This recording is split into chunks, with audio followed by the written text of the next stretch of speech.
History of Orion. The war started over 20 million years ago, in the constellation of Lyra. Soon the war spread to Orion, and it became a war of mindsets and ideologies. There was a group of humanoid races that was committed to the idea of service to others. On the other hand, there was a group of humanoids and reptilian races that propagated service to self. The victims and their allies, who by now had joined forces in a federation, started looking upon the victimisers as evil, while they started seeing themselves as good. As a result, the wars got polarized, and ended up being wars of duality. Reptilian beings came in many different manifestations, such as the great white dracos, crocodile humanoids, lizard humanoids, snake humanoids, and other various reptilian beings. The Reptilians, an ancient race, billions of years old, settled into the constellation of Draco at least 35 million years ago. One of the main settlements was on a planet called Tiphan that orbits Alpha Draconis. Many reptile beings were created by bird beings. The Draconians eventually colonized other planets in their system. Most notably, Eta Draconis, which has two colonized planets by the names of Sam Kek Kla and Sek Ha Lak Bekn. Stigma Draconis is said to have two planets colonized. Such planets are said to have red or orange grasslands and many vast dinosaurs which the Dracos often ride and use in battles. The bird beings were an ancient race who helped seed the universe along with another ancient race of feline people. The feline people, who were to later colonize planets Aran Sirius A, eventually created their own race, humans. Lion people, another ancient race, billions of years old, and a benevolent and fearless race, created humans, according to some sources, in the constellation of Lyra upon a planet called Avian that orbited the star Vega approximately 8 to 6 million years ago. Such humans were created to be upper chakra, feminine beings of the light. Whereas, the bird beings, who created the reptilian beings to be lower chakra, masculine beings of logic.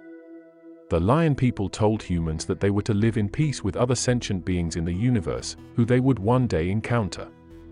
However, the bird people had told the reptilians that they were to conquer any other beings they found in the universe and that they were the superior race. The Old Testament, in which the Nephilim, aka the Fallen Ones, fit into the theory of a descendant race infiltrating humanity.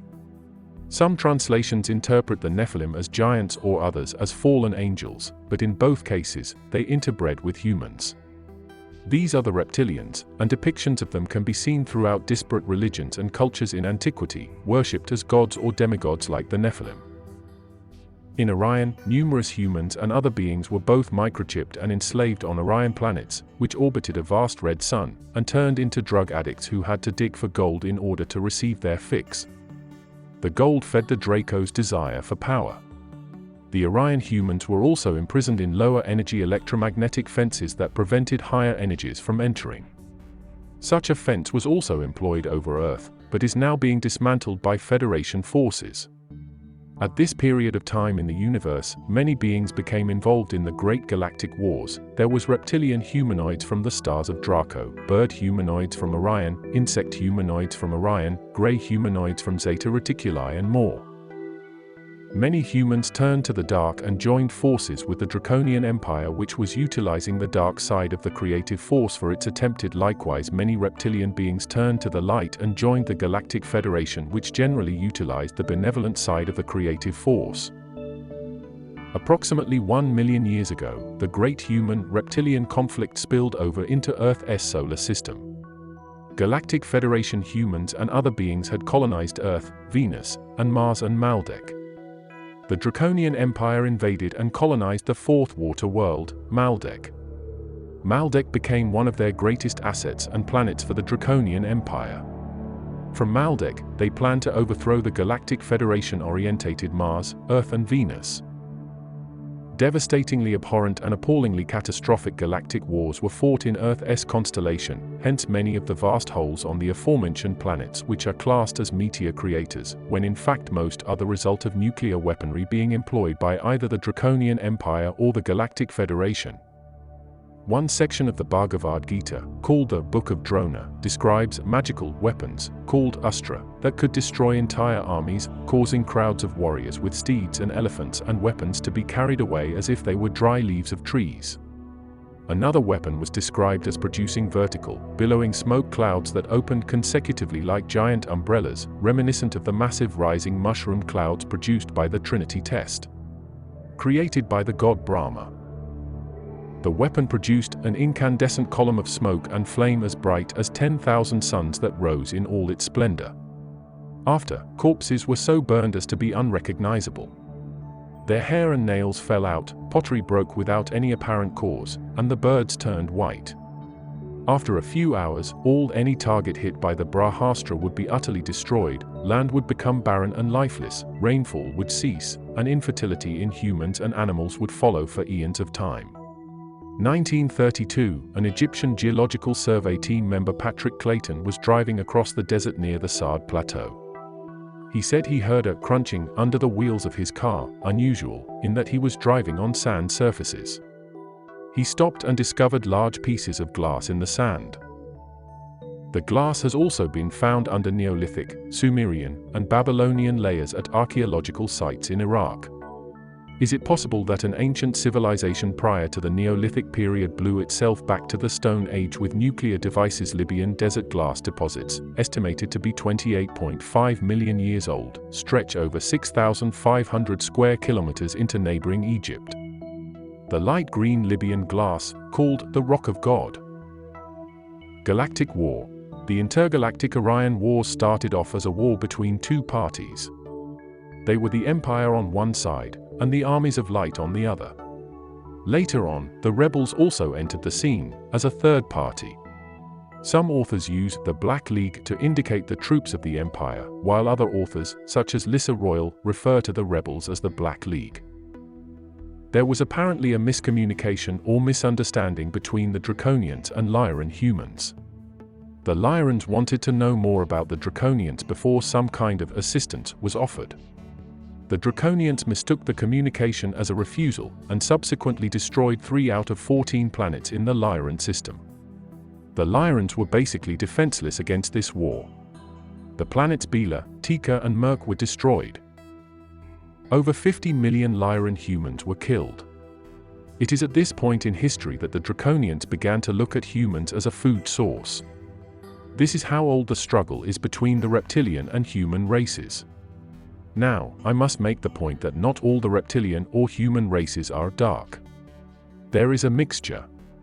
When we start meeting these races again, one will need to trust your gut instinct. The great human-reptilian conflict spilled over into Earth's solar system. Galactic Federation humans and other beings had colonized Earth, Venus, and Mars and Maldek. Such planets were 4 water worlds in unison.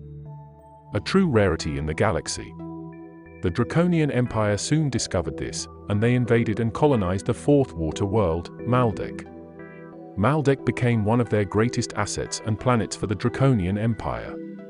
From Maldek, they planned to overthrow the Galactic Federation-orientated Mars, Earth and Venus. The goal of the invading entities which brought on the Lyran Wars was to destroy access between the Universal Gates, Lyran Gate and Andromeda, to prevent any metaterrestrial founder races from gaining access into the Milky Way system, and preventing the future seedings and incarnations of the Christus founder race's DNA.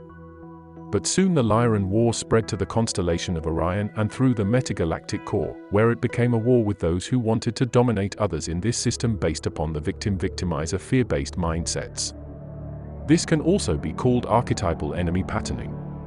Entities with the service to self ideology were attempting to enslave or eliminate those who followed the law of one, with the ideology of service to others that held love-based mindsets. One theory among Mars enthusiasts is the possibility that the red planet might once have sustained life forms, but that these creatures were destroyed in a nuclear war that ravaged the planet. As strange as it may sound, some prominent scientists, such as physicist Dr. John Brandenburg, say there's plenty of evidence on the red planet that proves alien life on Mars was wiped out by a nuclear war. Mars shows signs of scarring that would only come from nuclear impact. But who's to say the war is ancient? It could have happened quite recently, it could have happened 100 years ago, or 50 years ago. The war could even still be going on. When the cradle of Lyra was destroyed in the Lyran Wars with Orion groups, it is synonymous with the destruction of the avatar level of consciousness in our universal time matrix. It destroyed the original access into the 12th universal stargate, tearing it away from its organic position in the Andromeda galaxy as it became merged with the Milky Way galaxy. This damaged and destroyed the Lyran DNA, which was the embodiment of the silicate matrix and had the capacity to live as a crystal avatar human being. This timeline in the destruction of the planets of Lyra is where seed of the galactic wars began that are representative of the wars over consciousness, the war the Antichrist consciousness has waged against the Christus consciousness in this universal system. The Galactic Federation forces employed their great battleship planet, Nibiru. Nibiru destroyed Maldek, the great reptilian headquarters, 900,000 years ago. Maldek became the asteroid belt located between Mars and Jupiter. After this unholy destruction, Lemuria was destroyed by Atlantis. Lemuria was mostly human, galactic humans from numerous star systems, and democratic, whereas Atlantis was mostly human, but authoritarian, and many Atlanteans had sided with the Draconian forces. Atlantis was infiltrated by Draconian forces, and Atlantis despised democracy and sought to impose a new world order of authoritarian dictatorship. Atlantis attacked and destroyed Lemuria 12,000 years ago and sunk in negativity shortly afterwards due to abuse of telekinetic and psychic powers. Then, Draconian forces resorted to clandestinely and surreptitiously incarnating into Earth humans, and they imposed a human reptilian bloodline to rule Earth, and such a bloodline possessed blue reptilian blood, the royals in Egyptian times. There was an all-out war of the gods on Earth. Reptilian and bird people fought lion people and humans. Many other beings also fought at this time too. And there was even a battle between bird people and reptile people. In the midst of such galactic warring, humans on Earth, a very important planet both in Draconian religions and Federation prophecies, began to wake up. And such an awakening induced a peace treaty between the Galactic Federation and the Draconian Empire. In 1995 a great treaty was signed on both sides, and millions of years of galactic warring suddenly ceased.